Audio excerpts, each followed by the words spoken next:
मेरे एक सब्सक्राइबर का मुझे व्हाट्सएप पर एक मैसेज आया। उसने बताया, सर मैंने एक बैंक के माध्यम से 3,50,000 रुपए का लोन ले रखा है और मैं उसको पे करने की स्थिति में बिल्कुल भी नहीं हूं।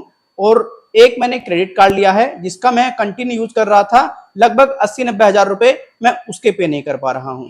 मुझे कई रिकवरी एजेंट आकर के बता चुके हैं कि भाई ऐसा होने वाला है, वैसा होने वाला है। मेरे घर पे भी रिकवरी एजेंट कोई ना कोई आता रहता है, लेकिन पिछले कई दिनों से लगातार मेरे पास में नोटिस पर नोटिस आए जा रहे हैं, नोटिस पर नोटिस आए जा रहे हैं। मैं उन नोटिस को पूरे तरीके से इग्नोर कर रहा हूं क्योंकि मेरे पास में रुपया पैसा नहीं है। और उन नोटिस पर भी अगर मैं ध्यान देता हूं तो मुझे लगता है कि मेरा दिमाग ही खराब होगा। लेकिन आज एक नोटिस आया जिसमें कि बताया गया कि भाई आपने लोक अदालत का नोटिस भी पूरे तरीके से इग्नोर कर दिया है, अब आपके ऊपर 110% केस होगा और आप पूरे तरीके से हमारे जो पैसा है उसको नहीं पे कर पा रहे हैं और आप पूरे तरीके से हमारे साथ में फ्रॉड कर रहे हैं, हमारे साथ में 420 कर रहे हैं, हमारे साथ में आप पूरे तरीके से गलत कर रहे हैं। आप हमारी मजबूरी समझ रहे हैं कि हम आपको कुछ भी नहीं कर पा रहे हैं, आप सोच रहे हैं कि हम मजबूर हैं, बट हम मजबूर नहीं हैं। हम पूरे तरीके से अब आपको कोर्ट में लेकर के जाएंगे क्योंकि आपकी एक छोटी सी मिस्टेक आपको अच्छे तरीके से समझा देगी कि आपने हमारे साथ में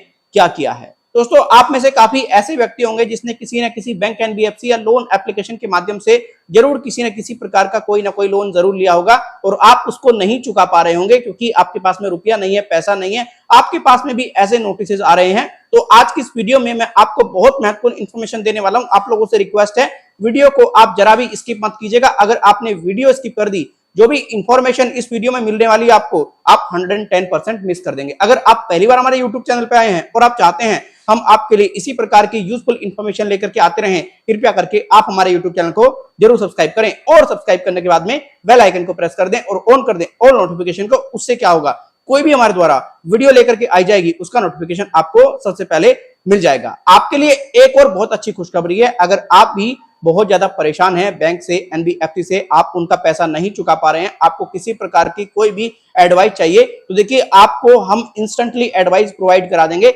आपके लिए हमने एक पेड सर्विस का अभी हाल ही में शुरुआत किया है। आप इस पेड सर्विस को ले सकते हैं। पेड सर्विस को लेने के लिए क्या करना पड़ेगा, हमारे इस व्हाट्सएप नंबर पर मैसेज करना पड़ेगा। आपको बताना होगा आपकी क्या प्रॉब्लम है, आप किस प्रॉब्लम से जूझ रहे हैं और आपको उसमें लिखना होगा कि आपको टेलीफोनिकली अपॉइंटमेंट चाहिए। हम आपकी प्रॉब्लम के अनुसार आपको बता देंगे आपको कितना फी पे करना है और आपको टेलीफोनिकली अपॉइंटमेंट दे देंगे आफ्टर पेमेंट। तो आप इस सर्विस का जरूर लाभ उठाइएगा। आइए अब बढ़ते हैं अपने मेन सब्जेक्ट की तरफ।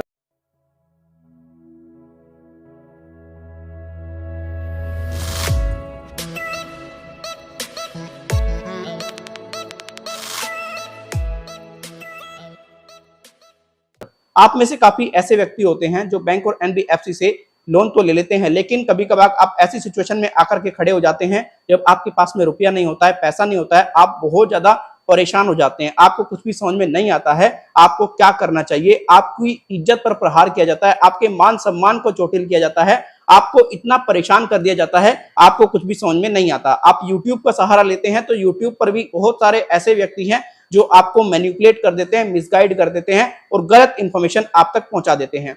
अभी हाल ही में जैसे कि मैंने आपको बताया, आप लोगों को पता ही है लोक अदालत का आयोजन किया गया आज की डेट में और सभी को लोक अदालत के नोटिस गए थे जो लोन नहीं चुका पा रहे थे।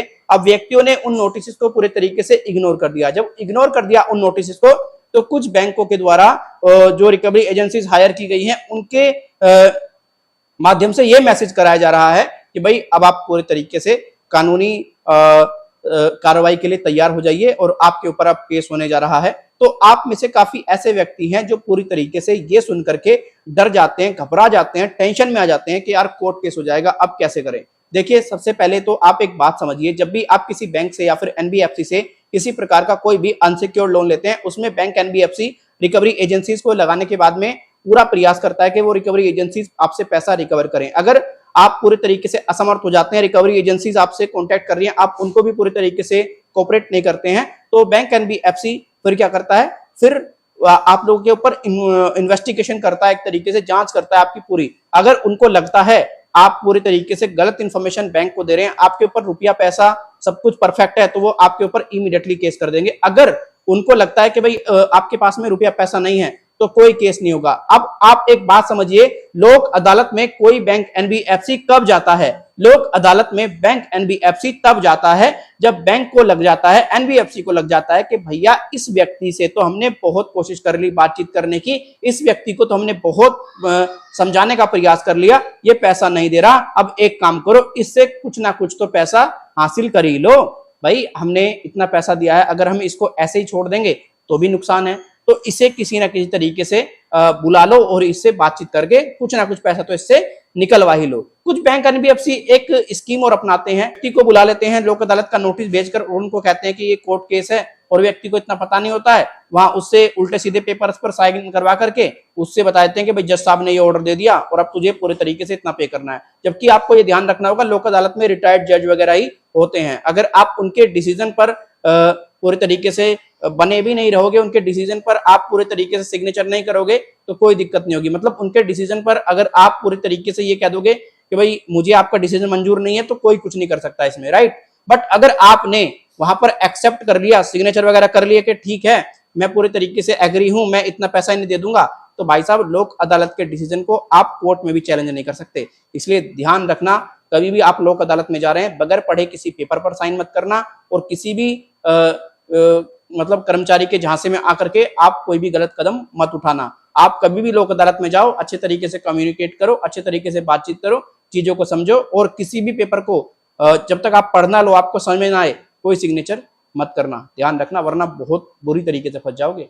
तो ऐसा कुछ नहीं है कि लोक अदालत का नोटिस अगर आपने इग्नोर कर दिया आपके ऊपर तुरंत केस हो जाएगा, अगर आपने ये गलती कर दी केस हो जाएगा, ऐसा बिल्कुल नहीं है। और यार आप लोग केस से डरो मत करो, अगर केस की धमकी कोई बैंक एनबीएफसी दे रहा है तो आप उनसे कह दो कि भैया तू एक काम कर, केस कर दे। और अगर केस कर भी देता है कोई बैंक एनबीएफसी, तो आप वो कोर्ट में जब आपकी डेट लगे आप जाओ और जज साहब के सामने कह दो, देखो जज साहब मेरे पास में रुपया पैसा नहीं है और मैं कोशिश कर रहा हूँ पे करने का, और मैं तो अपना केस तक नहीं लड़ सकता, आप मुझे सरकारी वकील जो है वो प्रोवाइड कराइए। तो आपको अच्छे तरीके से जज साहब जो है वो देखेंगे, चीजों को समझेंगे, और ऐसा नहीं है कि बैंक के हित में ही फैसला सुना देंगे, ऐसा नहीं होता है। ठीक है दोस्तों, तो आशा करता हूँ ये वीडियो आपके लिए जरूर हेल्पफुल रही होगी। अगर ये वीडियो हेल्पफुल रही, वीडियो को लाइक करके जाएं, हेल्पफुल नहीं रही डिसलाइक कर दें, कोई सुझाव है ईमेल और कमेंट के जरिए जरूर दे दें। Thank you so much.